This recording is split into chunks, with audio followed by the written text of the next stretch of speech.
Well, we've got one of the most famous linemen in NFL history, Mark Stepnoski, on with us.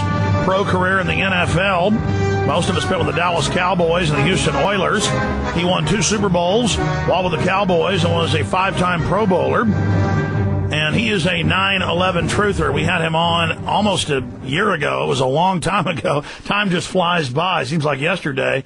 And he also campaigns for the legalization of marijuana, the decriminalization. You got 80+% of drug users only use marijuana. They need to keep it that way so that they need to keep it illegal so they can SWAT team raid more people and fill more prisons while the government has been caught hundreds of times shipping in heroin and cocaine and laundering the money. Did you know it's legal for foreign drug money to be invested in the New York Stock Exchange? And the former head, Richard Grasso, when he was head of the New York Stock Exchange, was in Reuters going to the FARC, communist guerrillas, and saying, invest your cocaine money with us. I'm going off on a rant here about the decriminalization of marijuana. They need to keep it illegal because, 87% of people only smoke marijuana that use illegal drugs. George Washington smoked it.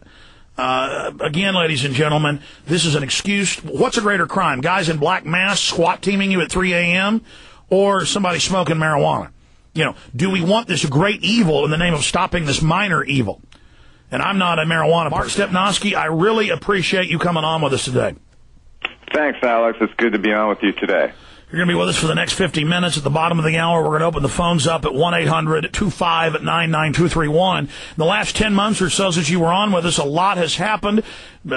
Top Italian former presidents, German defense ministers, Japanese Diet members, best actress, so many prominent people have gone public for 9/11 Truth. Give us your take on the evolution of it and why 9/11 Truth is so important, why you took the step of speaking out, Mark. Yeah, I think it's great to see, like you said, as time goes on, more and more people are coming forward as they gradually become aware of the facts. Obviously, through online research and through the amount of books and magazines that have come out now, enough authors have come forward, stated their opinion. And I think what's really important now is, obviously people early on, shortly after the 9/11 attacks, were kind of pigeonholed as conspiracy theorists. But now that label, it never did apply, but it's less applicable now than ever. Simply because the people who are coming out in favor of 9/11 Truth are too credible to ignore.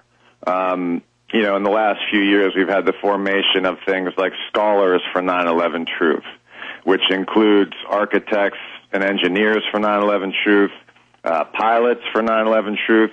We have former people who worked in government, including the current administration, who are coming out and saying that they don't believe the official story. So it's just a case of, as more people become exposed to it, as the media blackout in mainstream media continues, mostly via the Internet, people are becoming connected and becoming aware of these facts and voicing their opinion. It's very encouraging to see. It's never too late for anybody who feels strongly about this issue to come forward and voice their opinion, because I think as time goes on, people will be surprised to find out that if they are no longer worried about expressing their skepticism of the official story regarding 9/11, they will find out that there are a lot of people out there, you might refer to them as a silent majority, who also feel very much the same way. They are either too afraid or too reluctant to come forward and also express their doubts in the official story. What made you go public? What made you you were one of the first prominent sports figures to go public. Now Willie Nelson's gone public. Jesse Ventura's gone public. It's just exponential. But what made you decide to take that leap? I just I got tired of waiting for the channels of government to move along in a proper fashion. Like a lot of people, I had hope.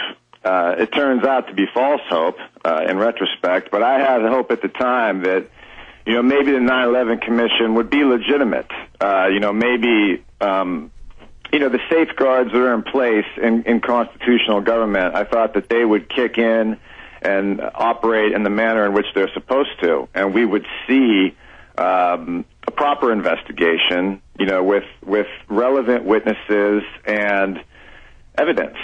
And as we all know, none of that really came to fruition. The 9/11 Commission was a sham. It was a cover-up. It was a modern-day version of the Warren Commission as far as its attempt to silence witnesses and suppress truth-tellers.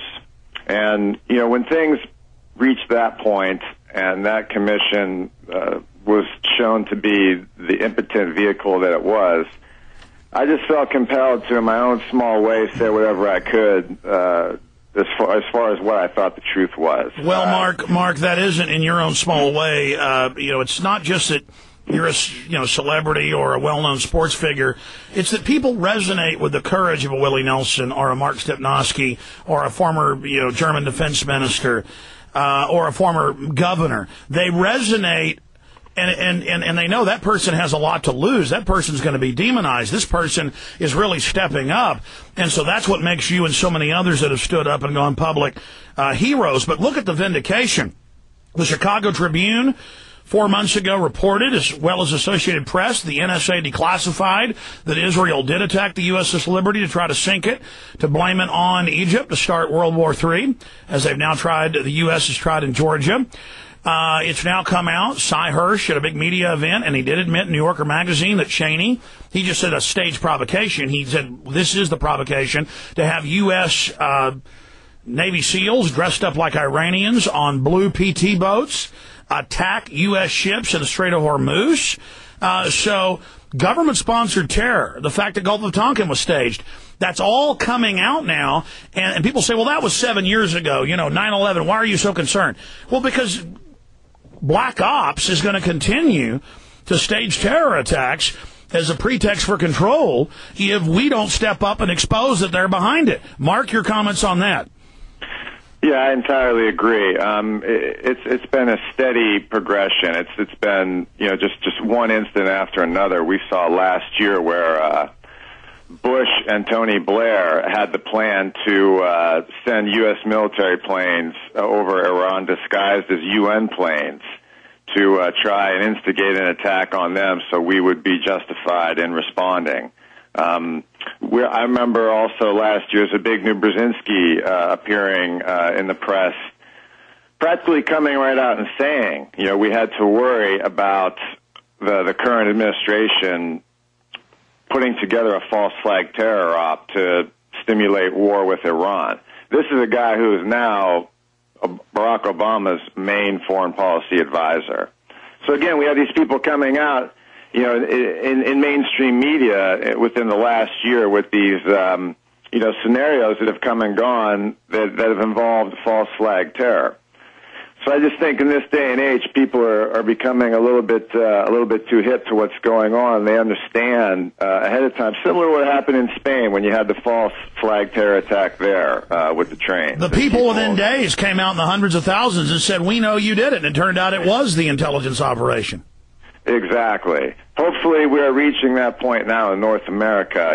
So if you call it critical mass or whatever you want to, but hopefully through the work that you do and statements made by 9/11 truthers like myself and the many others around the world. We have people, a politician in Japanese parliament came out wanting to have another investigation. We're having a march in Canada to Ottawa to culminate on September 11th, where they're going to present a petition at Parliament Hill for a new 9/11 investigation in Canada. So I think, worldwide, you are seeing people come around and, waking up to the fact that this was a false flag operation, to have a certain effect on the American public. The question now is, are the people who live in America going to be smart enough to look into the right sources of information to kind of emancipate themselves from this media blackout that's going on? I think if people, continue to turn off their TVs, give less credence to mainstream media, corporate media, and instead, read online, read books, read magazines, anything out there that's going to give the true story of 9/11 truth. this is what's going to mobilize the population in America so that when another false flag terrorist attack occurs, whatever it is, whether it's bioterror, whether it's a mini nuke somewhere, people will see it for what it is and not be railroaded into a certain mindset like they were after 9/11. We're talking to Super Bowl champion, two-time Mark Stepnoski, five-time Pro Bowler.